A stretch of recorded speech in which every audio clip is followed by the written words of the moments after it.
Good morning, YouTube. It is Tuesday, December 12th, 2017. I have been doing a very poor job of actually getting video footage on these jobs that I've done. And I don't really have a great excuse other than all the typical ones. So I'm going to try to put up a new effort to do a good job and try to get video footage with a renewed vigor. This morning we're headed out to Bun Level to see if we can replace a zone damper on an Eco-J or an XCI or a California economizer. They're all the same thing. And so, well, they're all the same technology that's just been rebranded several times. But anyway, that's what we're headed out to do. It's actually a customer that I'd done work for previously, and he tracked me down through my YouTube channel. So, hang on, and we'll be up there in just a few minutes. Or maybe even just 15 seconds. HVAC with Stephen Rardon is sponsored by TruTech Tools. Quality tools, essential support. TruTechTools.com.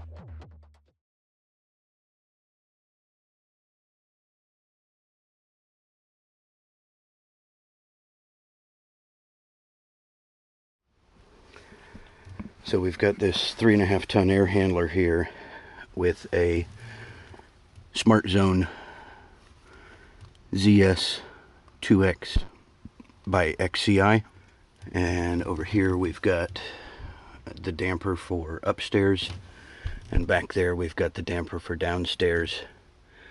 I just jumped out the dampers to refresh my memory, and the damper for downstairs is functioning, but the damper for upstairs does not operate when you put power to it to open or close. It just sits in one position.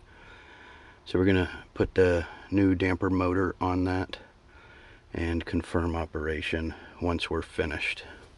I'm gonna start by pulling off the wires, red, white, and green. That way the zone damper won't have any power to it. And here, white, red, and green. And we gotta get the nuts off of the clamp here, and then there's a nut back there as well. Might be hard to get to with without obstructing your visibility, but maybe we'll get lucky. So that's loose.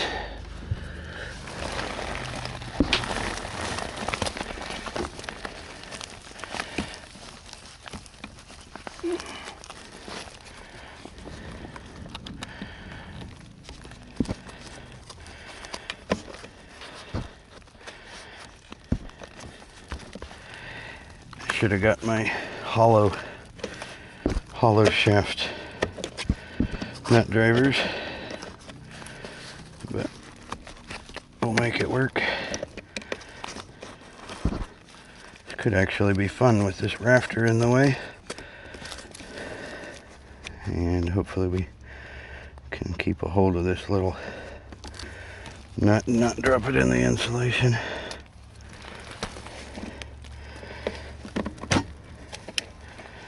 There we go.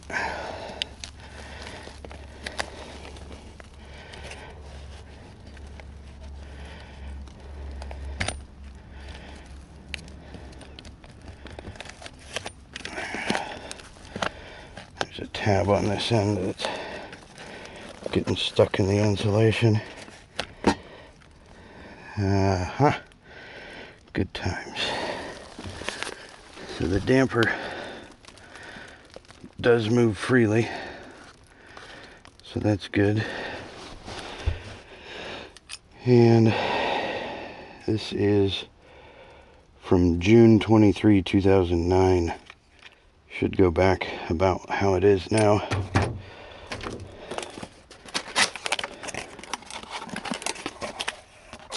And of course, packing peanuts. That's awesome.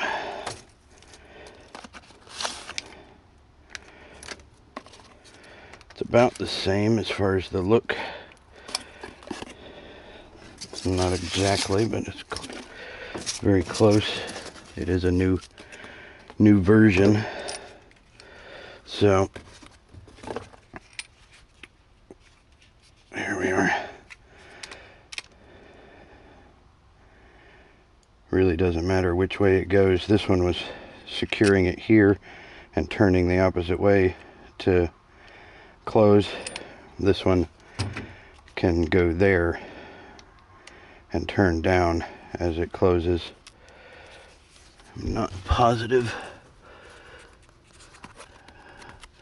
I don't think it'll make any difference if we leave the insulation here. Yeah, we should be fine. It'll just tighten down a little bit.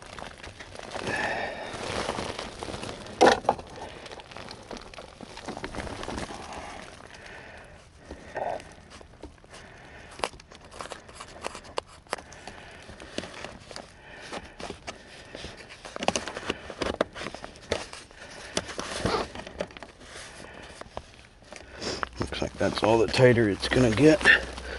And then on this side, I'm gonna push that down a little bit. And we'll tighten this set screw. Shouldn't have to be ridiculously tight, but we definitely don't want it to be loose. So we're gonna go white, red, and green. Need my screwdriver.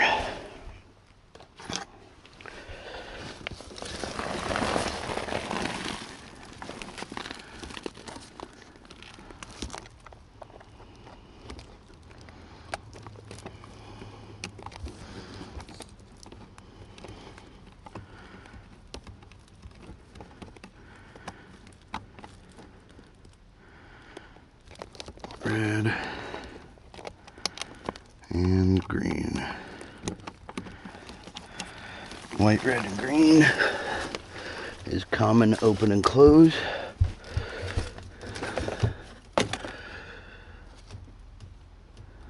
Close is green.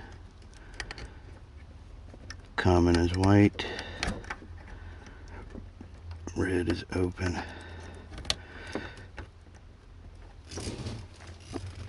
So it is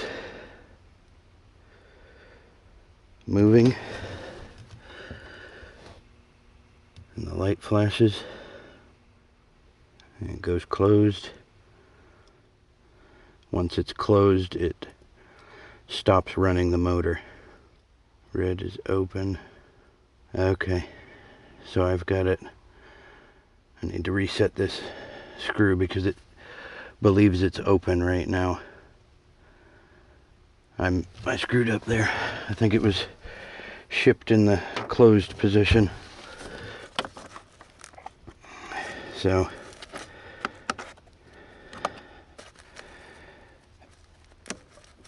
I should have moved the damper.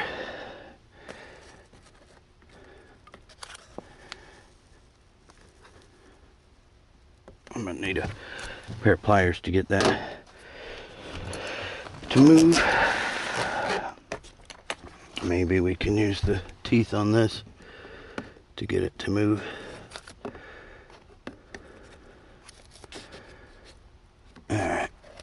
should do it.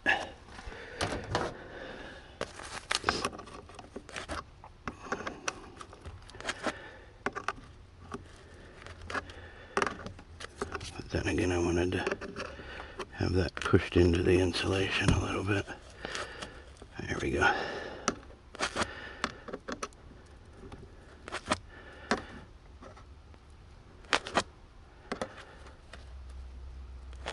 So that should do it. I'll tighten it a little bit more. There we go. Now that it's open, I'm going to test it to close again by switching the leads here.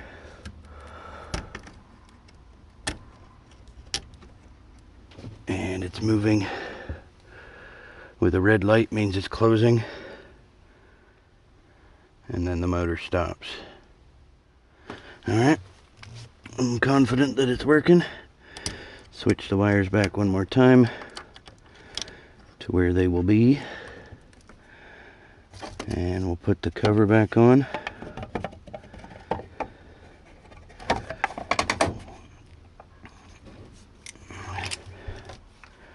There we go. Now we're going to test it out and see how it operates. So we've got measure quick running with the eye manifold. We've got outdoor air and discharge line. And we've got suction and liquid line. How are we looking? Not too bad. Not too bad? I'm going to let it balance out for a little bit here, but it doesn't look too bad. We got a leak, huh? A little something? It's possible. I don't want to... Because I remember we were like just right. Like, you know, we could have went a little bit more, but... We were fairly close. But it came, I remember it was like right in range. Right. I'd have to dig up your old numbers to see what it was doing at that point. And we were in cooling, right? Or Yeah. did we start into heating? No, we were going into cooling. Okay. Because it was going into the summer. Because the heating, I mean, I never had a problem with it before. Right. Before we added coolant, everything worked fine. I just cut it on, and it had that odor to it. And I was like, what the hell is that smell? Right. You know? Well, the coil definitely was getting warmer and colder. In the cooling, it was getting colder than it was before, or, you know, it's performing differently. Yeah. But like I said, I'm going to give it a few minutes to come up here a little bit and see where we're at. It's definitely more efficient. I can feel it though. It has more power. Remember you even reach into like you change the battery thing up there? Mm-hmm. The blower for the blower? The capacitor, yeah. Yep. After you change that, it felt really... Could you go ahead and turn on the thermostat downstairs? Turn it to heat and 10 degrees above room temperature. So 10 degrees above what it's saying now, right? Yes, please. We're getting a 23-degree temperature rise. 71 and 94.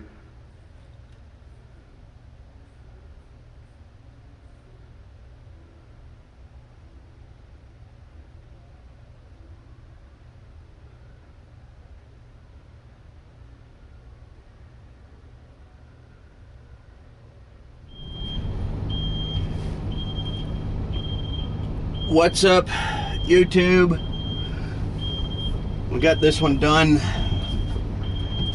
and spent some time talking about home performance and whatnot with the customer. It's always a pleasure to talk to people that are interested and curious to be educated and understand that most expensive appliance in their house, most integral appliance maybe is more accurate, but regardless. So used the Measure Quick app for the first time since iManifold was enabled. iConnect was enabled, and it doesn't look like I'm quite ready to completely transition, unfortunately, as right now there is no heat pump profile. Obviously you can still record your numbers, but it makes it more sort of a trust me that I know what I'm talking about situation when you're explaining the numbers to the customer, when you don't have the targets and stuff to help them visualize what you're trying to help them understand. But it wasn't too bad, went fairly well. The refrigerant charge was probably a little off, and I'll give you a little bit of history on this one. I had been there in April 4th, 2017, and the system needed, I think it was 7 pounds of 410A. The fact that I was able to get my numbers to what were fairly reasonable heat pump pressures means that I'm not too worried about charge right now, but I did ask that maybe we could come back in the spring or during the summertime to check the charge in cooling and make a comparative measurement to the cooling charge in April. So we'll hope that we can get that opportunity, and we'll take you along for the ride if we do. Next up is not going to be video worthy unless I happen to get a service call, but I've got a job that is penciled to start tomorrow, and I'm going to go pick up flex duct and bath fan and materials for that. So I'm headed up to check in with my boys at R.E. Michael. Shout out to Juanito and Kelly and Krispy Kreme. I'll see you guys in a little bit. Well, it just happens that I got a message from a customer that was looking for a system performance checkup. Use the right lane to turn right and to US 1 north toward Raleigh. We were trying to find a time to do it, but apparently the heat has stopped working altogether, and so it has become a need for service now, which is fine. I didn't have anything on the books other than the preparation for the job tomorrow, so I'm headed up to Chapel Hill area to see what's going on with this system, and we'll bring you along for the ride as we can. So stay tuned. In 3.3 miles, take it. All right, so we have no power on this unit, and this looks like the reason why. We've got a melted disconnect, and it probably tripped the breaker down at the panel box.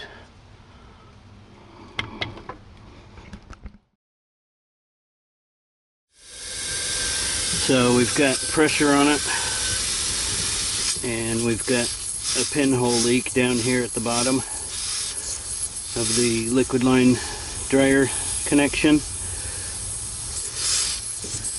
I'm going to check inside the unit and see if there happens to be another dryer in there,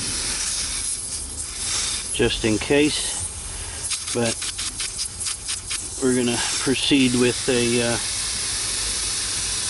replacement of that dryer, and we'll see how it goes with the evacuation. I don't know what repair might have been done previously, but somebody did not replace the factory dryer at that time. It appears to be factory, considering the piping is very neatly brazed, so I'm not positive why, but we're going to have to get rid of one dryer and see if we can get this system back online. All right. So, I thought I had a biflow dryer on the van, but it appears that I do not. So, I'm going to run over to United Refrigeration, as I'm pretty sure they're the closest, and see if I can track down the dryer I need. But anyway, I'm going to head over there to United Refrigeration and see if we can get a dryer and a short piece of copper to fill in the blank where one of those dryers used to be. But anyway, that's what we're getting into, so stand by. Well, good evening. It was kind of difficult to get decent video by the condenser, being that it was all up against the house, as you could see, as you saw already. But I was able to get the pressure test, and it held, and then I was able to pull a vacuum down below 500, and it was staying under 500 for the decay test. And then I think the factory charge was 5 pounds 12 ounces, and I got 6 pounds of refrigerant in it. So that turned out pretty good. I have a feeling that the 5/16 liquid line is playing games with the subcooling, as I was expecting to see about 30 degrees of subcooling, and I had, I think, 5 or 6. But superheat was good, and the pressures were within the targets. So I'm pretty confident that we'll be okay.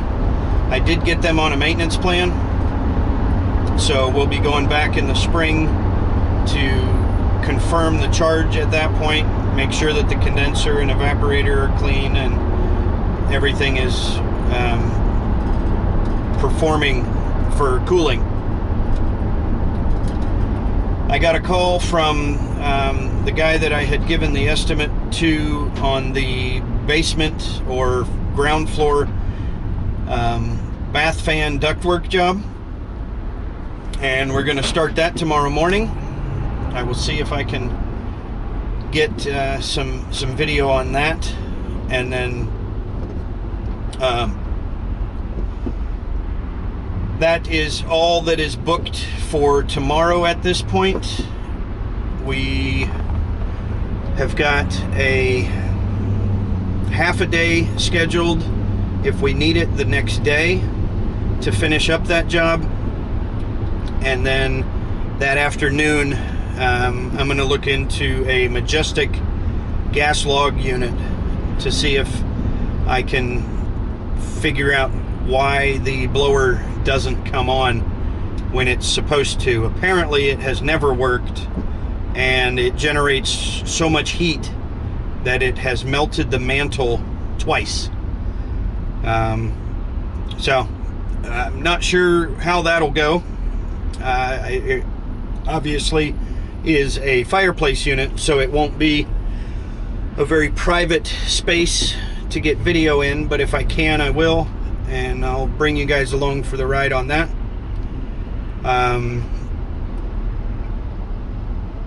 Yeah, I think today turned out pretty well. Made a little bit of money, made a couple of customers happy, and we'll see if we can do it again tomorrow. Thanks for watching. Like, subscribe, comment, and share. And don't forget, you can use coupon code RARDON at TrueTechTools.com to save 7% on your purchase. We'll see you on the next one. Peace.